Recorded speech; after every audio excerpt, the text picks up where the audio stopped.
Hey folks, this is Mike Elk, Senior Labor Reporter and co-founder of PaydayReport.com. I'm also a member of the Washington Baltimore Newspaper Guild. We're real proud to be a union shop here, and we're proud that our supporters, the folks that give us money, are union activists as well. Over the past year, we've raised nearly $20,000. And with our meager resources, we've already had a big impact on the coverage of labor in the South. One of the most inspiring stories happening in the nation right now is the quick-growing union movement in the South. Right now, the South is the fastest growing region for union membership in the U.S. In 2015, 150,000 workers joined unions in the South. While the Midwest and other regions continue to lose workers, the South is gaining workers as the auto industry and the tech industry expand here. Workers in the South know they aren't getting a piece of the pie, and the story is quite inspiring to see the level of resistance folks are overcoming to push back. It's a story that's important for us to focus on as we enter the Trump era. Despite the fact that these workers have right to work and a set of other laws that make it very tough to organize, workers here are still pushing forward every day. And already we've had a big impact in how the story is covered. Take, for instance, the story of the Chattanooga school bus crash, which killed 6 children right before Thanksgiving.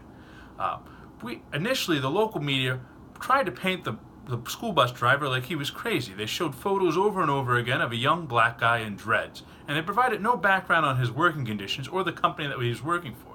Payday exposed that he was only being paid $13 an hour, and that he was also working the graveyard shift at an Amazon warehouse in order to provide for his family. More than that, Payday was able to show that the company at the center of it, Durham School Services, had a long track record of safety and labor rights violations.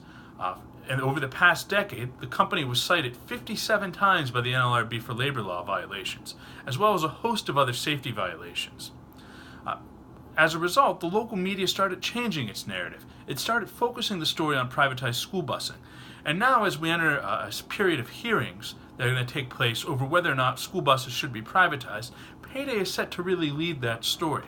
And it's just not on that kind of story that we've had an impact. Look at the Miners Relief Act. Payday Report was the first publication to show that Mitch McConnell might try to block a bill from coming forward that would give relief to 125,000 miners and their beneficiaries. Currently, these retired miners might lose their benefits unless something is done to protect them. It's to no fault of their own. Their companies went bankrupt.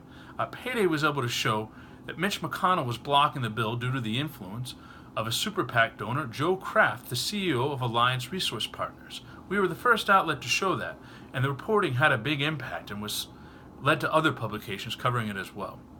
Now in the next year, Payday hopes to do more. Over this past year, with the money that we had from our supporters, we were able to get a lot done. We want to get even more done, and we need your help. We need to spend more time reporting and less time fundraising. So this holiday season, we're hoping to raise $3,000. And we can reach a very big audience if we can raise some more money. Every week, Payday's report goes out to 15,000 people on our social media accounts.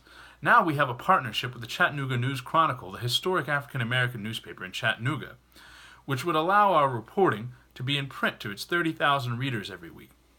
We have an ability to make an impact, and we're set to announce even more partnerships with app companies and other publications that could get the story of what's happening with workers in the South out even more.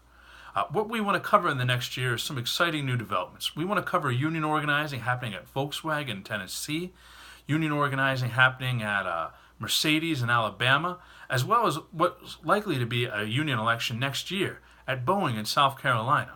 We want to cover widespread construction strikes happening throughout the South. There's a big shortage of construction workers right now because they're not being paid enough in the South. And there's a lot of construction going on in places like Nashville, which saw a 10% growth last year.